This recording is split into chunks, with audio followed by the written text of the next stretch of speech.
কে কষ্ট পাইছে দিনে? হ্যাঁ, এরা কি যে কয়জন আছে আমাকে কেউ দুর্নাম আমি বলবো না, এই কয়জন আইবে আর আইয়া নামাজের আদান দেবে, ঠেললে দেবে কারে আপনারা করে, আমারটা আমি করবো না। আল্লাহু আকবার। যাই হোক, একজন ইমাম, এই যে আপনাকে রামদা থানায় গেছি, তার ইমাম সব ফেললে আমার সামনে মোর ওই রামদার বড় মসজিদে গেছি, ইমাম সব কয়েক দুইটা কথা হয়। একজন ইমাম এই সমাজের নেতৃত্ব স্থানীয় হইয়া এটা হইয়া চুরি করতে পারবে?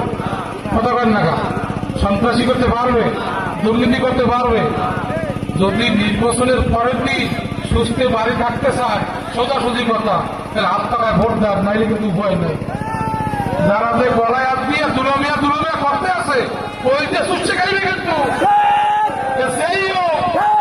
যদি সুখে শান্তিতে থাকতে চান, আপনার জমিনে চাষাবাদ করিয়া থাকতে চান, আপনার ঘরে স্বাধীনভাবে ঘুমাইতে চান, আপনার জমি আপনার দখল এটা থাকতে চান, আপনার দোকান আপনার ব্যবসা এটা যদি চান, হাত পাড়ায় ভোট দেন, আল্লাহ থেকে চাইয়া কইলাম স্বাধীন পাইবেন।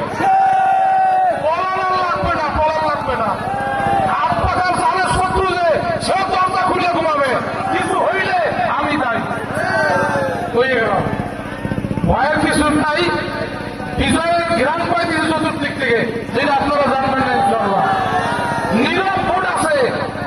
আমি ব্যক্তিগত একটা ব্যক্তি, আমার নাম পরিচয় দেওয়ার জন্য বড় লাগে না, নারী পুরুষ ছোট বড় যে কিনা কথা ক্লিয়ার। আমার রিজার্ভও কিন্তু ভোট আছে। ওই অনেকে চিন্তা করেন যে গোনায় আসিনি, যারা কয় হারা গোনায় আনে আমার সঙ্গে বলার কিছু নাই। বিপুল বিজয় হবে, ভোট নষ্ট করেন না, দেরি হয়ে যান হাত পাকার জন্য। এখন থেকে ঘরে ঘরে পাড়ায় পাড়ায় মানুষের কানে কানে শান্তির প্রতীক হাত পাকা রাজি আছি। আল্লাহ কবুল করুন। আপনার জন্য দোয়া করি, সবাই সবার জন্য দোয়া করি। আল্লাহুম্মা আমিন।